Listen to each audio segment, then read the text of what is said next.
Now, before I start this story, I need you to know that I'm 99% sure I'm cursed. My life has been a train wreck since the beginning, and even before that, my ancestors' lives were horrible. Don't believe me? Hear me out. My mom died when I was born after delivery complications, so I came into this world without having a mom. From there on out, it was my dad and my dad is not the warm and friendly type. Luckily, my grandparents lived next door growing up, so I got to spend a lot of time with them while my dad was at work. My grandma was sweet, and my father was a wild guy. He was always watching alien stuff and talking to me about conspiracy theories. One night, he even ran next door to wake me up because he thought he saw a UFO in the sky. As a kid, I thought it was cute. And I was lucky to have them, especially once my dad started misbehaving. By the time I was about 12, my dad was spending all of his time out at night. He came home smelling terrible and completely out of it from partying and gambling. It started to reach a point where we barely had any money. My dad sent me to school with nothing but a container of applesauce every day. Those few years were rough. I was constantly at my grandparents' house, and that's when I started to notice my grandfather wasn't doing well. His mind was all over the place, and I started to think he had Alzheimer's. He started talking about the people coming to get him, and the end of the world is coming.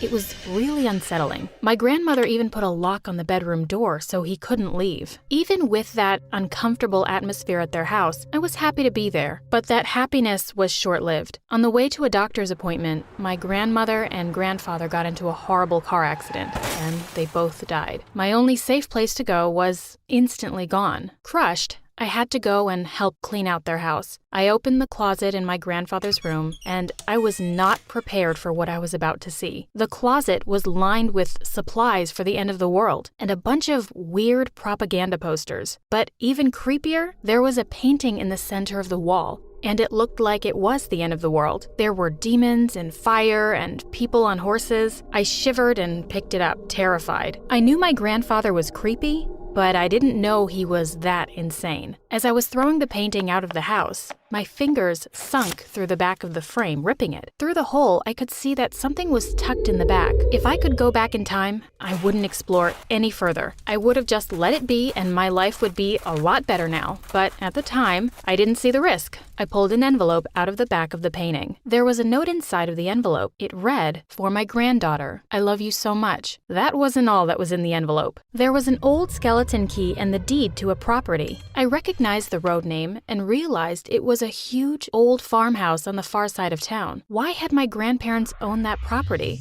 And why had they never used it? That night, I decided to talk to my dad about it. Unfortunately for me, he had been drinking way too much. When I told him about the property, he grabbed me by the front of my shirt and told me I wasn't allowed to ever go there. It felt like something out of a horror movie. But it wasn't, I promise. So I knew I had to go see the building. So I called my best friend, Liam, and invited him to go with me. I had a crush on Liam for a long time, and I felt safe with him. So I figured he'd be perfect. But when we arrived at the property, I was very disappointed. It wasn't just a farmhouse. It was miles and miles of farmland, all overgrown and tangled. But when we got into the house, it was like a mansion inside. Even though the furniture was antique, it was absolutely spotless, like someone had been cleaning it all this time. The thought scared me, but I was so excited to have a safe place to hang out that I didn't even care. Liam and I got to work exploring the whole house. I sat down on the bed, and the moment I did, Liam started kissing me. When I went home that night, I tried to explain to my dad that the house belonged to us now, and he laughed in my face. He was in that state again, and he started to say some really cruel things to me. When I asked him to stop, he went so far as to blame me for my mother's death. That was the final straw. With him chasing after me and yelling, I stormed out of the house and got in the car. I drove off as fast as I could, with him running after me, a bottle in hand. Tears streamed down my face. How had my dad gotten so terrible? He didn't even feel like my dad anymore. I sat outside the farmhouse. In the dark, it was terrifying. I called Liam to come join me for the night. I tried to tell myself this was a really good thing. Him and I could live here together like a couple. We'd have total freedom, a bed to share. Liam showed up in record time, and we went up to the master bedroom to go to bed. I made sure to turn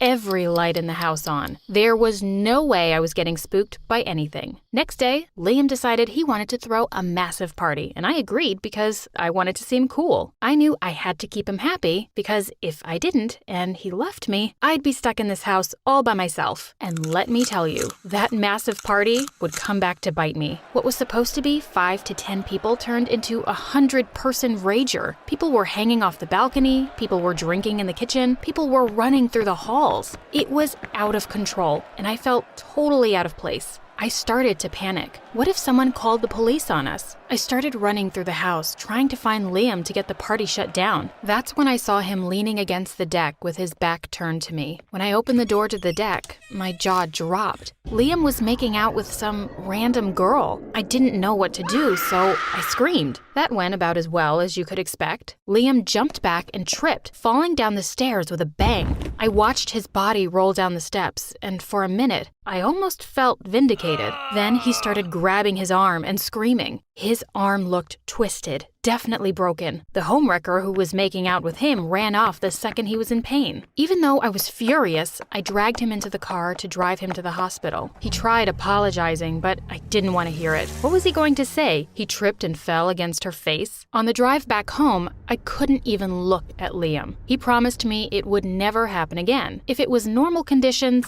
I would have dumped him easily. But now, I didn't want to stay in a murder house by myself. But Liam's behavior didn't stop there. Soon he was controlling everything I did. He made me put the home in his name because he said he was better with money. I think he understood the power he had over me. He told me it was my job to clean the house, my job to cook the meals, and my job to take care of him. When I talked about wanting to work, he shut me down. I was so afraid of him leaving, I started doing whatever he said. We were having parties all the time. It was like every single night there were people over. Liam was always off talking to other people, and when I confronted him about it, he was mean. Things went on like that for about a year. I felt like I was going insane being trapped in this creepy house by myself. While Liam was at work, he made me give him my phone. So I had to sit all by myself in the haunted building. Around that time, I started feeling terrible. I was dizzy all the time and nauseous. I felt like I was in a fog, trying to understand everything. Then one of the worst days of my life happened. I woke up with a pounding headache. The world was a blur, and when I walked into the hallway, I fell onto the ground and fainted. When I woke up, I was in a hospital bed with a mask on my face and tubes in my arms. I looked around for Liam, but he was nowhere to be seen. A doctor came in and told me the news. I had carbon monoxide poisoning. I couldn't believe it. Apparently, an appliance in our kitchen had been leaking for months. And that's the reason I was having hallucinations and feeling sick all the time. It was such a relief. For a minute, I thought my life might be better, but when I went back home, I knew it wasn't true. It wasn't just the carbon monoxide that was bothering me. It was Liam. About a year after my hospital stay, things were only worse. I was like a slave to Liam, and whenever I told him I wasn't happy, he would overwhelm me with gifts. He'd give me an iPhone, a new gaming system, new clothes, and for a day or two, things would be good. But soon, things were terrible again. He was so controlling with my money and my contact with other people. Then I realized something else was wrong with me. My period was late. I was so afraid of how Liam would react that I knew I couldn't tell him. Because I didn't have any money of my own or a car to drive, I snuck out one day after Liam left for work and sold my watch at a pawn shop. I bought a pregnancy test with the money and went back home to take it. It was positive, and my heart broke. I had no way to support a child by myself. My dad hated me. My boyfriend kept all our money and ran the house. What was I supposed to do? I took a few days to figure out what my plan was, and that's when Liam came out of the bathroom holding the test.